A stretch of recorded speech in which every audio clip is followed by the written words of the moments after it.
Tyrone Hensley had always valued his space. His 10-acre plot sat peacefully on the outskirts of Sunridge Hills, where the land flattened into golden fields, and the air was quiet enough to hear crickets at night.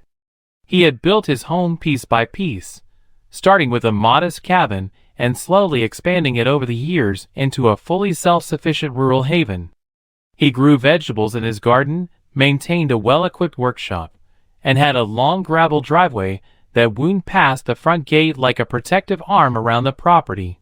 Life was simple. That was the whole point. Sunridge Hills, on the other hand, was anything but simple. The sprawling suburban development had been expanding for the better part of a decade. New houses with matching mailboxes popped up like mushrooms. Each cul-de-sac came with its own set of restrictive covenants. The HOA, under the leadership of Linda Parks, kept everything and everyone under a tight leash. There were rules about grass height, trash bin visibility, and even curtain colors. Tyrone had nothing to do with any of it. His land was not part of the HOA. His deed made that abundantly clear. That's why he was so surprised to receive the letter. It arrived in a crisp white envelope with the Sunridge Hills HOA logo printed at the top. The tone was formal, but the content was absurd. Citations for unapproved fencing, an oversized garage, and non-compliant workshop structures. Tyrone read it twice before laughing aloud. This had to be a mistake. He called the HOA office to clarify, expecting a short conversation. Instead, he was stonewalled. The person on the line told him that his property was now included in the community's expansion plan and he was subject to compliance. That was the first time he heard Linda Parks's name. A week later, she showed up at his gate. Linda was polished and sharp-voiced, dressed in a navy pantsuit and holding a clipboard like a badge. She didn't bother introducing herself properly. Instead, she launched into a lecture about zoning overlays and new jurisdiction lines. Tyrone stood on his porch, arms crossed, trying to make sense of what she was saying. "This land isn't part of Sunridge Hills," he finally said. "It never has been." "It is now," she replied coldly. "And you'll need to bring your property into compliance." He didn't dignify that with a response. But Linda wasn't done. In the following days, Tyrone noticed a series of small, unnerving changes. A couple of men in polo shirts and sunglasses loitered near his fence, jotting things down on clipboards. A notice of violation was nailed to his gatepost without permission. One morning, he returned home to find that several of his bushes along the outer path had been cut down. There was no request, no warning, just destruction. That was when he installed the fence 10 feet high. Steel reinforced. Impossible to miss. It was less about keeping people out and more about drawing a line. He added security cameras, motion lights, and a clear sign, private property, not HOA jurisdiction. Then came the police.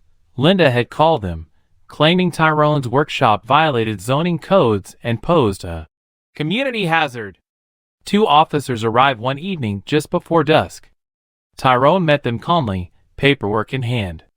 He had everything: property deed, boundary surveys, a statement from his attorney. The officers reviewed it and nodded. "You're not under their jurisdiction," one said. "They have no legal claim." Tyrone thanked them and watched as they left. He hoped that would be the end of it. It wasn't. Linda doubled down.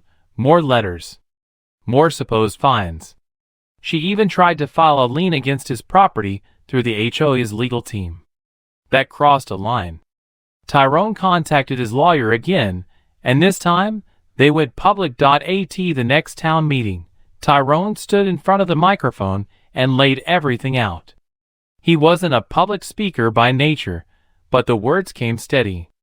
He showed copies of the letters, photos of the trespass, the violation notices, the fence vandalism, and the fraudulent lien filing.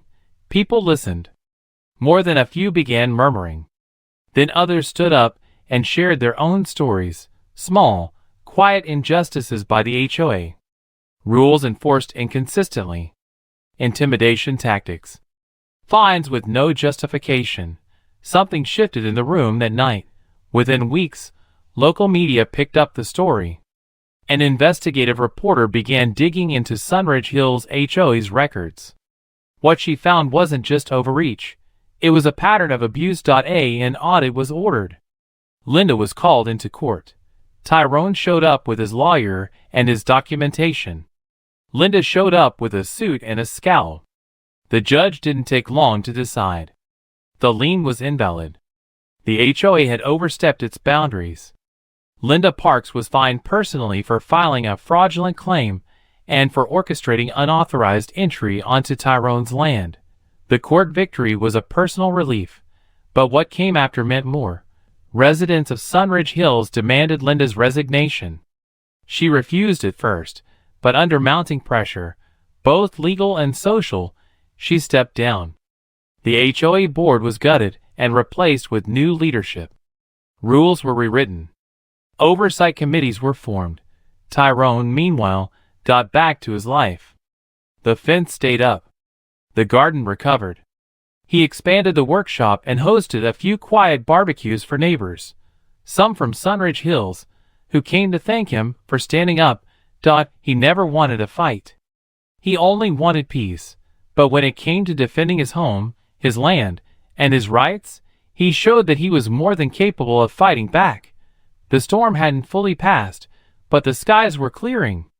Tyrone Hensley didn't consider himself a hero, just a man who stood on his own land and refused to be pushed. But to many in Sunridge Hills and beyond, that was exactly what he had become. In the weeks following the court decision, the story spread. First through word of mouth, then through news headlines. HOA overreach shattered by small-town landowner. Local journalists, housing rights advocates, and even a state assembly member took interest in the case. What had started as a quiet dispute between a retired tradesman and a suburban bureaucracy had become a symbolic victory for property owners across the state. The town hall, where Tyrone had once stood alone, now hosted full meetings, with residents packing the aisles to demand answers about years of HOA enforcement, selective penalties, and a lack of transparency. The new HOA board, elected in the wake of Linda Parks's resignation, faced a daunting task: rebuild trust in a system most of the community had come to fear. But Tyrone, to everyone's surprise, including his own, became one of their most important allies. He had no interest in joining the board, but he agreed to consult on a volunteer basis. He brought with him not just his paperwork and experience, but something rarer: public confidence. When he spoke, people listened. He didn't dress things up. He didn't use big words or politics. He told stories. Stories of being harassed, of being ignored, of watching his property boundaries get treated like suggestions by those with clipboards and entitlement. That raw honesty resonated. People from other towns began reaching out. A woman from 2 counties oversent a letter about her HOA threatening fines for a shed built 10 years before the bylaws even existed. A retired veteran from a neighboring district had been sued by his HOA for flying a flag deemed too large. Tyrone started keeping a file, not out of paranoia, but because he realized his experience wasn't isolated. He also began speaking at community events. One school invited him to talk to a civics class about property rights. A local podcast host interviewed him for an episode titled, "When the Little Guy Wins." It wasn't fame he sought, but awareness. He wanted people to know that documents matter, that boundaries are real, that power, even power wrapped in legal-sounding letters, has limits. Meanwhile, the changes in Sunridge Hills became tangible. The HOA's new board eliminated more than half of the existing fines and fees. They created an open review process. Homeowners were given a voice, and not just during elections. The most symbolic change came when they revised the expansion policy, removing the clause that once allowed the board to attempt annexation of nearby properties.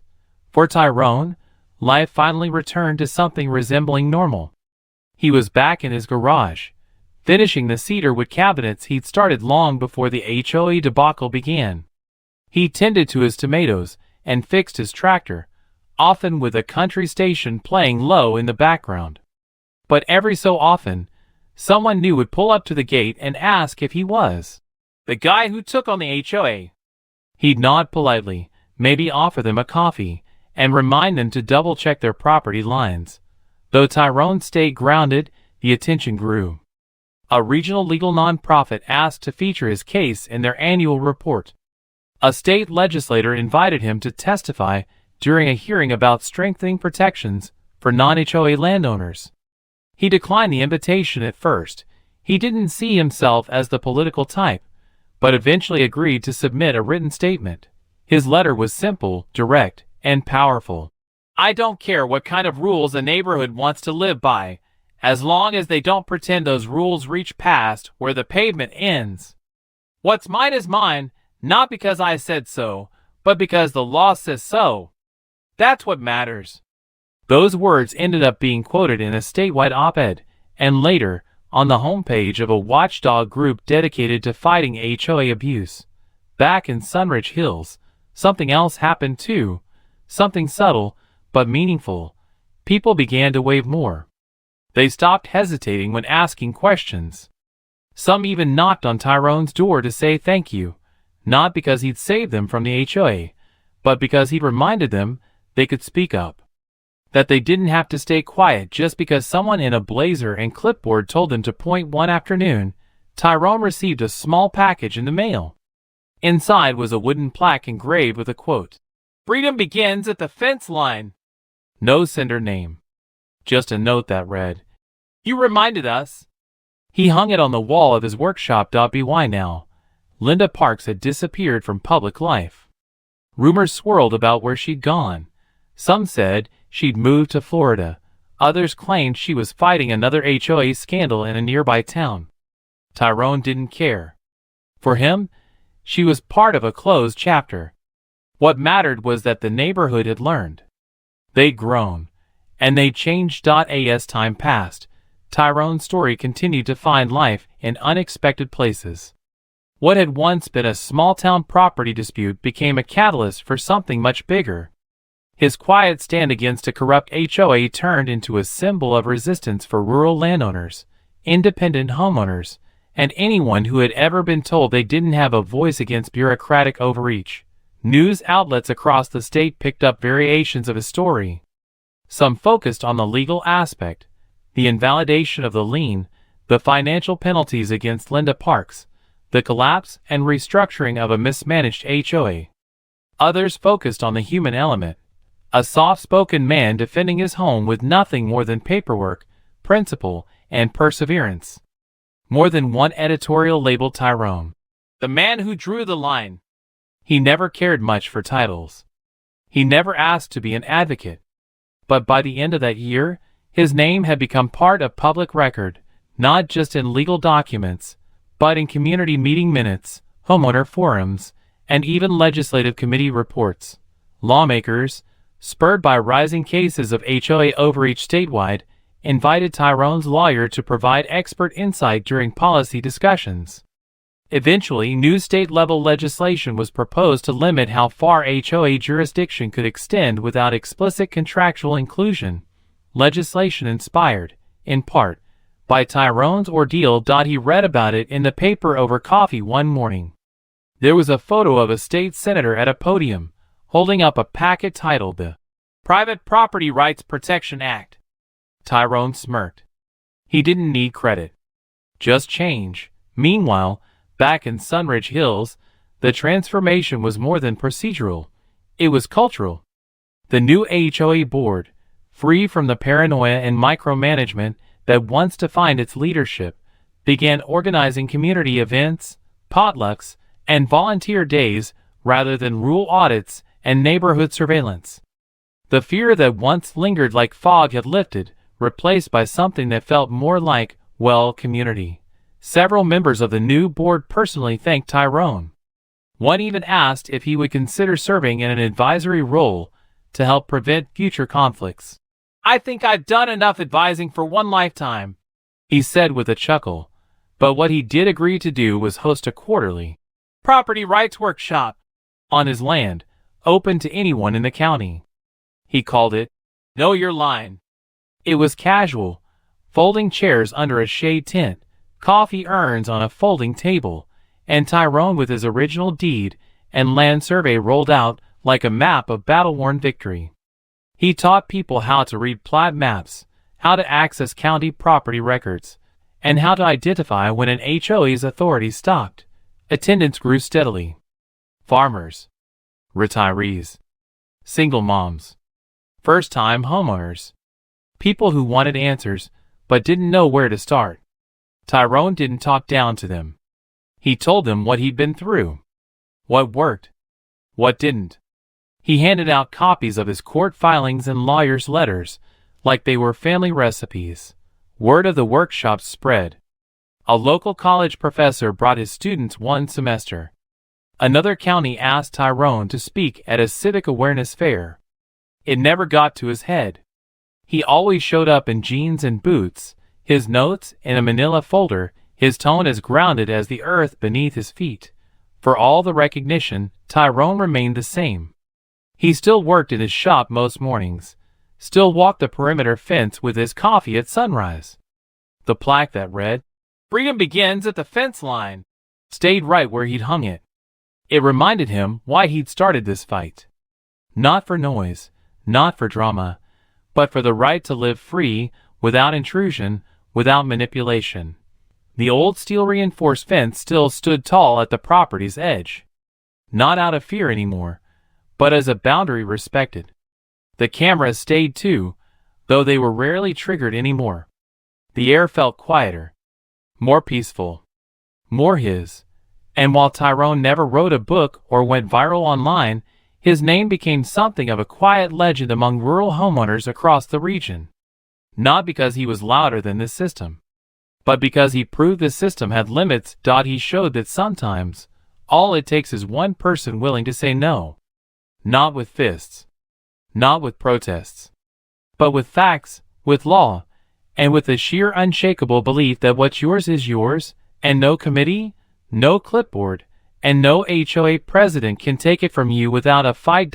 So, when new families moved into Sunridge Hills and asked about that private 10-acre property beyond the cul-de-sac, someone would always smile and say, "Oh, that's Tyrone's place.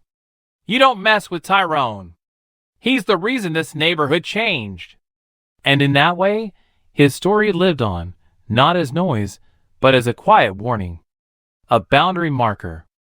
A line in the dirt that couldn't be moved.